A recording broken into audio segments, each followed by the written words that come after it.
celui des juifs appelés Cohen. En effet, tous les Cohen... Je connais ta tribulation et ta pauvreté, bien que tu sois riche, et les calomnies de la part de ceux qui se disent juifs et ne le sont pas, mais qui sont une synagogue de Satan. Is the origin of Yiddish language. Now, Yiddish is a language that consists of German, Hebrew, and Slavic elements, written with Aramaic letter, and it has been spoken since the 9th century. The prevailing view is that Yiddish is an old German dialect, where the alternative view is that Yiddish is a Slavic language that used to have Slavic words and grammar, but over time it shaped its Slavic lexicon and adopted German words, while retaining the Slavic grammar. In a sense, it consists of 251 words for just buy and sell, suggesting it was invented by traders. Language, geography, and genetics are all connected.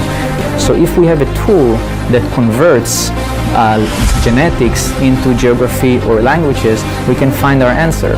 Fortunately, in 2014, we published the Geographic Population Structure, or GPS tool, that does exactly that.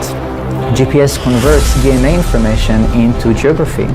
So to answer the hypothesis of where Yiddish speakers came from, we apply GPS to the genome of Yiddish speakers to find where their DNA is from. Surprisingly, GPS took us to northeastern Turkey.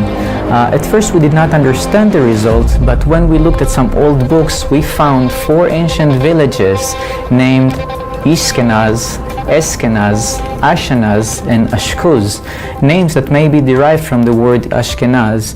This place resides on a hub of trade networks. This is where Silk Roads and other trade routes converge. Shortly after they invented the language, they relocated. The young Ashkenazic Judaism was relocated to Khazaria, and some 500 years later, when Khazaria was destroyed, they moved to Eastern Europe. At that time, the network collapsed and Ashkenazic Jews separated from their brethren of the Iranian Jews, and the two populations went their separate ways.